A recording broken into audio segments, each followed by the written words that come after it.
Zara रोजा का builder चोर है, चोर है, चोर है, भारतीय चोर है। गार्ड्स एट द गेट वो भी कभी भी जो है हमेशा जो है वर्किंग में नहीं होते हैं। सिक्योरिटी गार्ड्स को पेमेंट नहीं दी जाती है, रेजिडेंट्स वहाँ फंसते हैं, उनको वाकई में ही जो है ना एक तरह से मरने वाली सिचुएशन आ जाती है। हम ऑलरेडी 1.5 साल से पैसे दिए हुए हैं, अब 1.5 साल बाद परिणाम में अभी कोई सब स्टेशन की कोई कहानी नहीं है। लेबर झाँकती हुई नजर आई है, अंदर पॉप इन करने की कोशिश की है, उस सिक्योरिटी के ऊपर भी कोई कंसर्न कहीं से नहीं शो किया गया। यहाँ पर जो सिक्योरिटी सिस्टम है वो भी कहीं ना कहीं पर्याप्त नहीं है। बिल्डर को पे कर रहे हैं, बहुत बड़ा अमाउंट जो है हर महीने हम उसको पे करते हैं। कुछ रेसिडेंट्स हैं उनके घर में जहरीले सांप निकल चुके हैं और भगवान की कृपा से कोई अनहोनी नहीं हुई।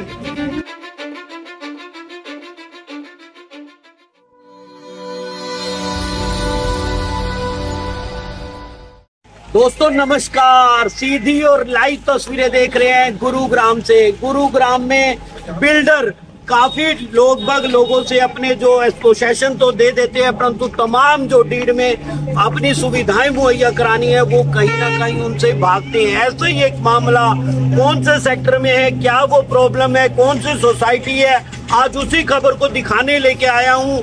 यहाँ पर तमाम सोसाइटी के यहाँ पर निवासी हमारे साथ जुड़ चुके हैं, अपनी समस्याओं को लेकर बिल्डर से गुहार कर रहे हैं। करोड़ों रुपये का सपना अपना पैसा लगाकर फिर भी कहीं ना कहीं मुश्किल में आ जाते हैं। उनसे बात करेंगे। यहाँ पर हमारे साथ स्थानीय निवासी है। सर नमस्कार, कौन सी सोसाइटी है, क्या नाम है आपका और किस तरीके की प्रॉब्लम आप देख रहे हो, क्या अप्रोच करने आप आंदोलन कर रहे हो आज? सबसे पहले आपको नमस्कार, मेरा नाम नरेश कुमार है और मैं जारा रोजा सोसाइटी का रेजिडेंस हूँ।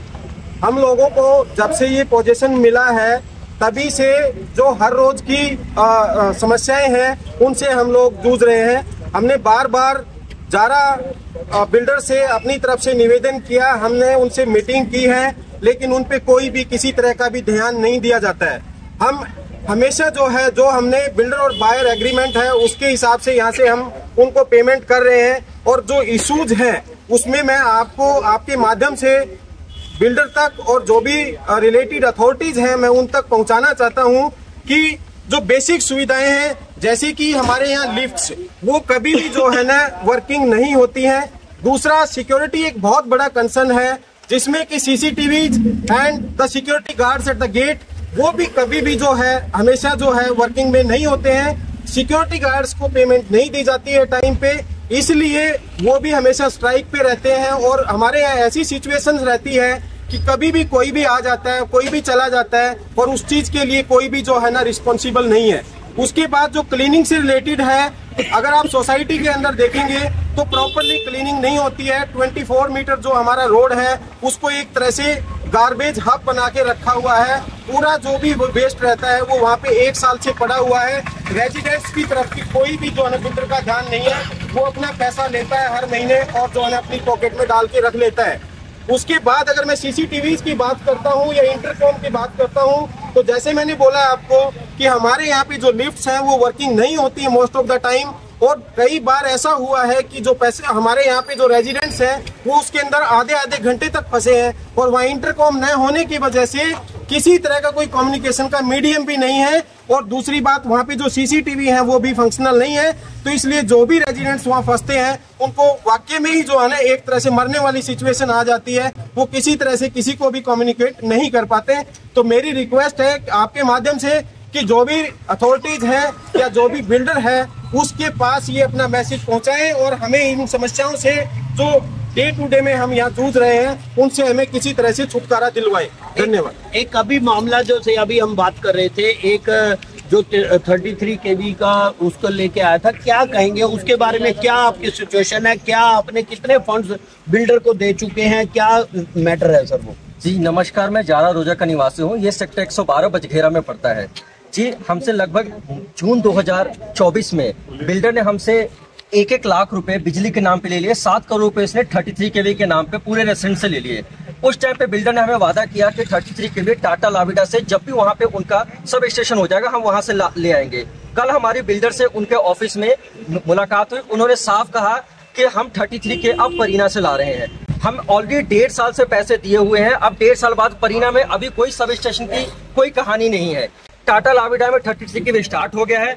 अब जब स्टार्ट हो गया तब वो हमसे झूठ बोल रहे हैं या मना कर रहे हैं कि अब परिणाम से लाएंगे, जब परिणाम में पता नहीं कब 33 के भी आएगा और तब वो हमें देंगे। तो अब आप यही समझ लीजिए कि 7 करोड़ बिल्डर हम सभी रेसिडेंट से लेके बैठा हुआ है, सबके 1-1 लाख रुपए जून जुलाई में इन्होंने पोजीशन दिया है। उस टाइम से 1.5 साल से लोगों का 1-1 लाख रुपए फंसा हुआ है, ना तो 33 केवी दे रहे हैं। और जो यहाँ पे जो बिजली है, गुरुग्राम की बिजली की हालत आप देख रहे हैं, 11 केवी की है। जो यहाँ की इनकी बिजली का भी जो इनका इंटरनल स्विच स्टेशन है 11 केवी का, ये आए दिन उनका फुकता रहता है और 4-4, 5-5 घंटे रेसिडेंट को बिजली नहीं मिलती है। जिनके घर में इन्वर्टर है उनको तो ठीक है, लेकिन इन्वर्टर भी इतना लंबा समय तक नहीं देता है।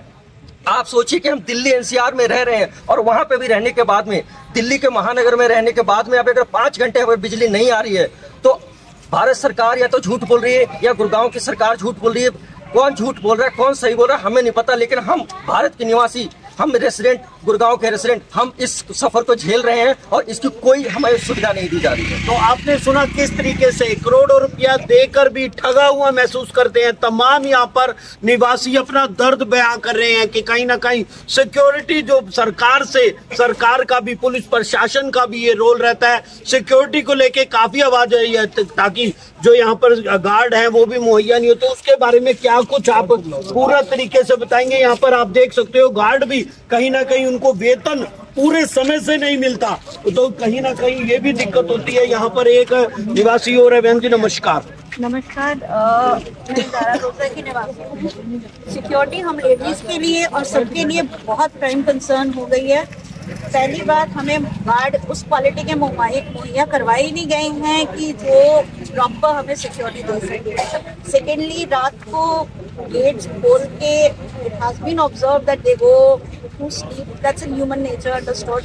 बट द पॉइंट इज कि रात को एंट्रीज गलत कास्ट वगैरह की हो रही हैं, कुछ ऑब्सीन एक्टिविटीज भी हो रही हैं। लड़कियां यहाँ से ऑफिस में रात को जाती हैं, कुछ आधी रात को आती हैं, अर्ली मॉर्निंग आती हैं।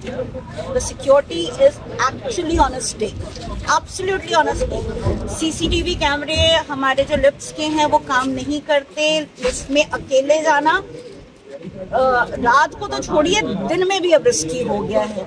पीपल आप पीपिंग, मतलब बाहर से लेबर आ रही है, उस पर कोई कंट्रोल नहीं है। कईयों की खिड़कियों से लेबर झांकती हुई नजर आई है, अंदर पॉप इन करने की कोशिश की है। उस सिक्योरिटी के ऊपर भी कोई कंसर्न कहीं से नहीं शो किया गया। The things have been brought to the notice of the builder, but builder has taken no action, no action. कोई एक्शन नहीं लिया गया अभी इसके अगेंस्ट। तो कहीं ना कहीं बिल्डर के पूरा निशाना साधते हुए बताया कि अगर कोई घटना हो जाती है, कोई इस तरीके की घटना हो जाती है तो उसका जिम्मेदार कौन होगा। प्रशासन बड़े बड़े दावे करती है, सरकार बड़े बड़े दावे करती है, परंतु आज आप देख सकते हो तमाम ये बड़ी बहुमंजिला इमारत के आगे जो बिल्डर के आगे अपनी गुहार लगा रहे हैं, तो आखिर ये लोग जाए तो जाए कहाँ। उनको पैसा समय पे ले लिया गया, सिक्योरिटी नहीं मिलती, उनको पानी की दिक्कत है, उनको कहीं ना कहीं कहाँ जाए। गुरुग्राम में अगर मैं बात करूं, अत्याधुनिक सुविधाएं के बावजूद कहीं ना कहीं दिक्कतें हो रही हैं। तमाम पढ़े लिखे युवा अपनी प्रॉब्लम को लेकर संडे को बिजी काम को छोड़कर आज यहाँ पर अपनी प्रॉब्लम दिखाने में लगे हैं। यहाँ पर एक स्थानीय निवासी हो रहे हैं, कुछ कहना चाहेंगे सर आप? हाँ जी, हम बहुत दिनों से बिल्डर से टाई अप कर रहे हैं कि हमारी ये प्रॉब्लम्स हैं, आप इसको सोल्व करो, सिक्योरिटी की, क्लीनिंग की और इसकी रोड्स की। इवन देन बारिशों में तो यहाँ पे हमारे पहुँचने में ही बहुत मुश्किल है। फिरनी रोड है, फिरनी रोड पे 2-2, 4-4 फीट पानी हो जाता है, उसके बावजूद अंदर तक हम नहीं आ पाते हैं। तो आप लेडीज का सुनिए, हमारी गाड़ियों के सारे शोकर खराब हो गए हैं यहाँ आते आते।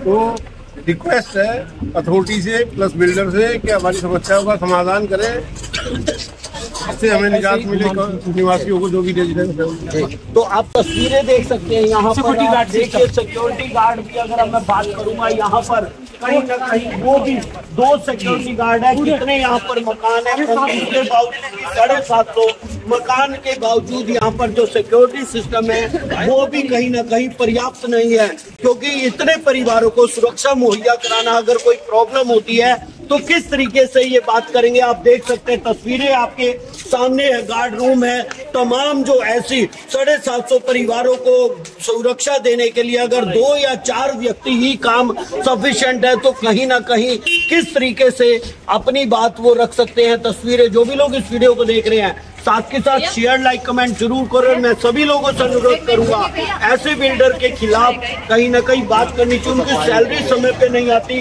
यहाँ पर एक सर अगर मान लीजिए आपकी ये जो प्रॉब्लम है अगर ये दूर नहीं होती है आपका अगला एक्शन प्लान क्या होगा और आपने किस तरीके से कंप्लेंट अपनी दी हुई है वो थोड़ा बताएं। आपका आगे का एक्शन प्लान क्या होगा। सारे रेजिडेंट्स आप खड़े हैं। देखिए सर, सबसे पहला काम तो यही था कि हम लोग अपनी तरफ से रिक्वेस्ट करें, जो हमने बिल्डर के एंड पे भी रिक्वेस्ट किया, पर्सनली जाके बिल्डर के ऑफिस में हमने रिक्वेस्ट किया, हमने उनको रेगुलर ईमेल्स भी भेजे हैं, अपडेट किया है हमारे यहाँ से। उसके बाद जो भी अथॉरिटीज हैं उनको भी हमने कहीं ना कहीं कॉपी में रखा ईमेल की, लेटर भी भेजे हैं हमने। यहाँ हमारे नजदीक एक पुलिस स्टेशन है, हमने बार बार उनको भी जाके इन्फॉर्म किया, हमने FIR दर्ज करवाई कि हमारे यहाँ पे सिक्योरिटी को लेकर के काफी सारे इश्यूज हैं, तो आप प्लीज आइए और जो है ना हमारी सुरक्षा का थोड़ा ध्यान दीजिए। लेकिन बिल्डर की तरफ से जो रिस्पॉन्स है वो बहुत ही एक तरह से कमजोर है। और जो आपने बात कही कि भाई आगे का हमारा एक्शन क्या होगा, तो पहला काम तो यही था कि हम रिक्वेस्ट करें किसी तरह से इश्यूज रिजोल्व हो जाएं। लेकिन अगर फिर भी ये इश्यूज रिजोल्व नहीं होते हैं तो सारे जो रेजिडेंट्स हैं वो इकट्ठा होकर के वापस से जो है ना बिल्डर के ऑफिस में जाएंगे और हम कहेंगे कि भाई जो भी अथॉरिटी जिसके अंदर इन्वॉल्व है या तो वो हमारा इसको रिजोल्यूशन करवाएं और नहीं करवाएंगे तो हम किसी न किसी तरह से हम रोड पे आएंगे, हम प्रोटेस्ट करेंगे। हमारे से जो भी हो सकेगा हम अपनी जो भी सुविधाएं हैं, क्योंकि उसके लिए हम ऑलरेडी हम बिल्डर को पे कर रहे हैं, बहुत बड़ा अमाउंट जो है हर महीने हम उसको पे करते हैं। लेकिन उसके बावजूद भी अगर हमारी समस्याओं का अगर समाधान नहीं होता है तो मैं यही कहूंगा कि एक स्ट्रेटेजिक वे में या रणनीतिक तरीके से सारे जो भी रेजिडेंट्स हैं वो पहला काम वही करेंगे, हम प्रोटेस्ट करेंगे, रोड पे आएंगे। रोड पे आने के बाद में फिर जो भी अथॉरिटीज हैं उनके वहां जाके धरना प्रदर्शन करेंगे। फिर अगर वहां पे भी अगर नहीं होता है तो चाहे हमें जो है मुख्यमंत्री के वहां पे भी जाना पड़े, चंडीगढ़ में वहां तक भी जाएंगे अपनी गुहार लगाने के लिए, क्योंकि हमें बेसिक सुविधाएं जो है वो हमें चाहिए और ये हमारा राइट्स है, तो और उसके लिए हम पे भी करते हैं। तो यहाँ पर एक साथी और है हमारे साथ, वो भी अपनी कुछ बात कहना चाहेंगे। सर क्या नाम है आपका और किस तरीके से ये जितने भी इश्यूज है इनसे किस तरीके से आप बात करेंगे। मेरा नाम अभिषेक कुमार है, मैं यहाँ का निवासी हूँ। अभी जैसे कि आपने सारी प्रॉब्लम देखी, हम बिल्डर से कल मिलने गए थे और उससे बहुत हाथ पैर जोड़ के बहुत बेसिक रिक्वेस्ट की थी हमने कि सर यहाँ पे आपने जो स्क्रैप डाल रखे हैं वहाँ पे सांप बिच्छू निकल रहे हैं, कुछ रेसिडेंट्स हैं उनके घर में जहरीले सांप निकल चुके हैं और भगवान की कृपा से कोई अनहोनी नहीं हुई। मैं बहुत बेसिक चीज की बात कर रहा हूँ। अगर आप चाहो तो आप कॉमन बाथरूम देख सकते हो, वो कॉमन बाथरूम इतना गंदा है कि बंदा अगर दिन में भी जाए ना तो 2-3 सांप वहाँ आपको मिल जाएंगे। मैं भी नहीं जा सकता, इतना गंदा बाथरूम है इनका। स्क्रीन पे देख ली कितने कैमरे चल रहे हैं और कितने। और सबसे बेसिक चीज क्या है कि आप इसी से अंदाजा लगा लो सर कि यहाँ पे 500 फैमिलीज हैं। हर फैमिली में अगर 3 बंदे भी होंगे, चलो मैं 2 मान के चलता हूँ, उनके बिहाफ पे नाइट में सिर्फ और सिर्फ 2 सिक्योरिटी गार्ड रखे हुए हैं। और सिक्योरिटी गार्ड भी ऐसा जो ना बंदे को दिखाई देता है, ना चल सकता है, ना लिख सकता है। मतलब कि सिक्योरिटी गार्ड में के नाम पे कुछ है ही नहीं। मैं किसी की रोजी रोटी की बात नहीं करना चाह रहा, बट जिस स्टैंडर्ड का सिक्योरिटी गार्ड रखा हुआ है, हमें उसकी सेफ्टी के लिए 500 लोगों को रात भर जगना पड़ता है। तो कहीं ना कहीं अपने किस तरीके से जिम्मेवार कौन होगा। हालांकि तमाम जो बड़ी बिल्डिंग है सभी लोग परेशान जरूर होते हैं, परंतु कहीं ना कहीं किस तरीके से नतीजा होगा ये तो प्रशासन से गुहार भी लगाएंगे। अगला कदम क्या होगा, पल पल की अपडेट मैं अपने चैनल पर इसी तरीके से देना चाहता हूँ। यहाँ पर कुछ और कहना चाहते हैं। कैमरे की बात करूं, यहाँ पर जितने भी कैमरे लगे हैं वो कैमरे सिर्फ डब्बे लगे हुए हैं। यहाँ पे 10 लिफ्ट है, 10 के 10 लिफ्ट में कैमरे नहीं लगे हैं। आप सोचिए कि लिफ्ट के अंदर मेरा बच्चा जा रहा है, मेरी परिवार जा रहा है, कोई उसके साथ छेड़खानी हो जाए, कोई उसकी देखरेख नहीं है। अगर आप देखना चाहें तो यहाँ पे कैमरे की जो स्क्रीन है आप देखिए कितनी सारी स्क्रीन है जो कि ब्लैंक पड़ी हुई है, मतलब कि उनके कैमरे काम नहीं कर रहे हैं। इसी से अंदाजा लगाइए कि 10 कैमरे जो लिफ्ट के हैं, लिफ्ट कितनी सी क्या जगह है, रात में कोई लेट नाइट कोई लेडीज ऑफिस से आ रही है, कोई लेट नाइट ऑफिस जा रही है, वो अकेले लिफ्ट में जाए और उसके साथ कोई घटना हो जाए तो उसकी कोई देखरेख करने वाला नहीं है। आप इसे समझ लीजिए कि हमारी सिक्योरिटी बस भगवान भरोसे सिक्योरिटी है हमारी। तो भगवान भरोसे इतनी बड़ी सोसाइटी चल रही है या आरोप लगा रही है, किस तरीके से बिल्डर अपनी बात प्रतिक्रिया देगा। कमेंट बॉक्स में आप सभी लोगों से अनुरोध है इस वीडियो को शेयर भी कीजिए और अपनी अपनी प्रतिक्रिया जरूर दीजिए, ताकि ये बिल्डर के जो कान पर कुछ बात कर सके वो आगे इनको सुविधाएं दे सके। पल पल के अपडेट में मोहित शर्मा इसी तरीके से आपको गुरुग्राम ब्रेकिंग न्यूज में देता रहूंगा। जय हिंद, जय भारत।